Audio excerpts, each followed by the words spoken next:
24/7. Okay, foods that can help with sleep. So vitamin D and omega-3 have been found to have a positive effect when it comes to sleep, and they're essential for serotonin in sleep. So serotonin is your feel-good hormone, but melatonin is made from serotonin. So if you have enough and you're regulating your serotonin production, it's going to have a knock-on effect on your melatonin production. So sources would include cold water fish, so any fish that smells essentially. So sardine, tuna, salmon. Any white fish doesn't really contain any oils. So just think about it. If this fish has the opportunity to smell, it contains a lot of fat. Fat is the first food to go rancid, and that's the smell. If you get smelly fish, it's the fat going off. That's what you're smelling. So oily fish, chia seeds, flax seeds, wild meats, pasture-raised eggs, pasture-raised dairy, hemp seeds. These are all good sources of omega-3. Look to eat low GI foods. So low GI foods have a low rate at which they break down into sugar in the body. So apples, oranges, pears, berries, cherries, nut butters, all protein sources and non-starchy veg. Limit your high GI foods to just before bedtime, just before or after training, but no longer than 4 hours prior to bedtime. Okay, so look, if you're having high GI foods, which would be potato, pasta, rice, try and have those 4 hours prior to bedtime, not just before bedtime.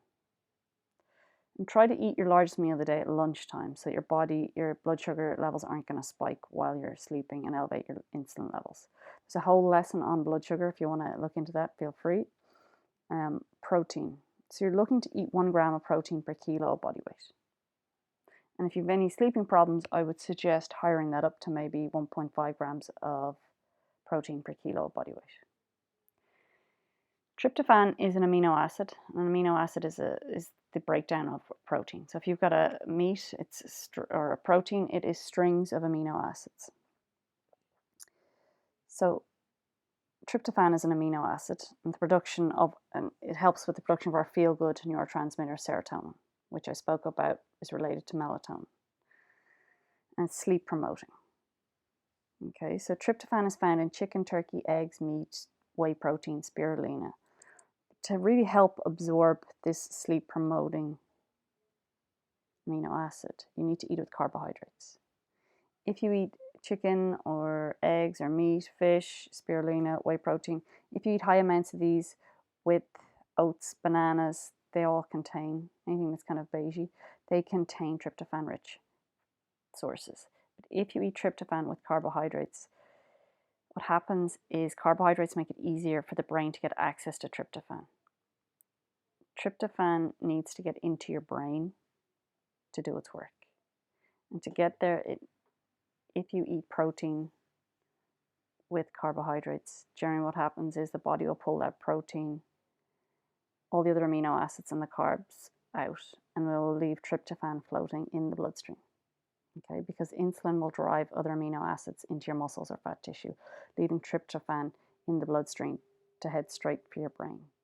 So if you're finding it hard to fall asleep, have some tryptophan in your last meal with some carbs. Okay. Stimulants. Does caffeine affect your sleep? Yes. Okay. Even if you think it doesn't, you may find that you can fall asleep after having a cup of coffee, but does it actually have an effect on the quality of your sleep? Yes, it does. So try and have your last caffeinated beverage before 4 p.m. Coffee has a half-life of 5 to 6 hours, so it's still pretty active 5 to 6 hours later. So if after 4 p.m. you're having a coffee at 6 p.m. and tack on 4 hours to that, that's 10 p.m. that caffeine can still be in your system. So try and be aware of what time you're having your last caffeinated beverages. Also be aware that chocolate contains caffeine. So try not to gobble down a load of coffee before bedtime, or chocolate before bedtime. Blood sugar. So waking at 3 a.m. in the morning can be an indication of imbalanced blood sugar. And as I said, I've got a lesson on blood sugar. But to counteract this, you want to make sure that your last meal or snack of the day contains a good quantity of protein. Protein takes the longest to get through your digestive system, and it will have an impact on balancing your blood sugar levels. Okay, protein does not impact your blood sugar levels. So a good intake of protein can also help to keep you alert and awake. Okay, so during the day, it's good to get it in early in the morning. Ideally, eat protein with each meal to keep your blood sugar balanced and provide the body with the building blocks that it needs. Movement. Exercise regularly. Okay. If you're inactive, you can just it can add to that wired and tired feeling that you go to bed and you just can't sleep because your body's energized. It's got all this energy that it hasn't used. But if you have sleep issues, try and avoid invigorating exercise after 4 p.m. So get up early, do your workout in the morning up until 4 p.m., but try not to do a HIIT class at 9 o'clock in the evening. Okay, it's just going to get you pumped and it's going to be harder to fall asleep. If you need to, in the evening after dinner, go for a 30-minute walk. This will help with digestion and control your blood sugar levels. Nice walk, fantastic. Okay. If you suffer from an overactive mind or if you're stressed, at night time, write out a dump list. Okay, so a list of things that you did that day that needs to be done, and then a list that needs to be done tomorrow. If you take it out of your mind, it helps to ease the mind. Use deep belly breathing methods to connect and relax your nervous system. Again, there's a separate lesson on this. Teach you how to deep belly breathe. Meditation. Find an app, Headspace, Calm, anything that works for you just to take the edge off. Sleep environment. So as I was speaking about blackout blinds and eye masks, you just want to set up your bedroom for the best environment for sleep. So the temperature, it shouldn't be too warm, as your body temperature likes to drop when you're sleeping. Okay, this is why we have a blanket to keep you warm, but you don't want to be excessively warm. You'll find it hard to fall asleep. Darkness. Okay, light stimulates you to wake up. You want to be in a dark environment. Try and make the room as dark as possible. No smart devices in your room. Again, that is going to stimulate you to wake up. Bedtime.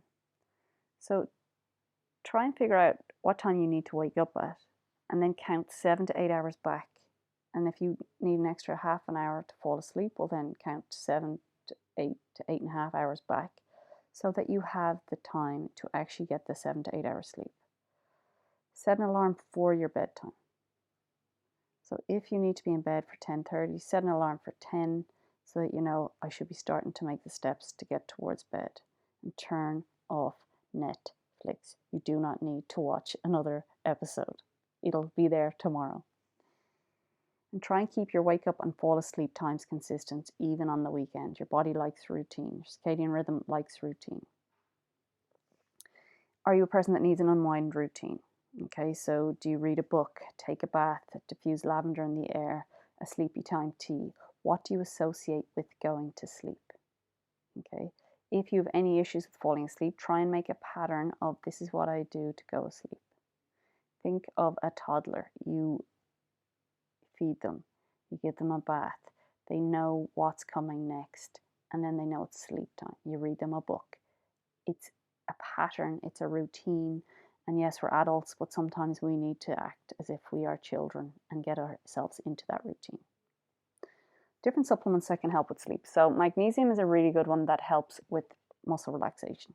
Okay, there's different forms there: citrate, fumarate, glycerate. These guys are going to help you to relax the body. You can take between 200 to 400 milligrams a day. I would take it in liquid form maybe half an hour before bedtime. It helps with the production of melatonin and helps your muscles relax. If you're taking a higher amount, you may get loose stools, so you may need to start off on 200 and build up slowly. You can also do Epsom salt baths. Epsom salt is actually a form of magnesium, so if you're having a bath at nighttime, use your Epsom salts in the bath, get out, let yourself air dry. So let that magnesium stay on your skin so your body can absorb it.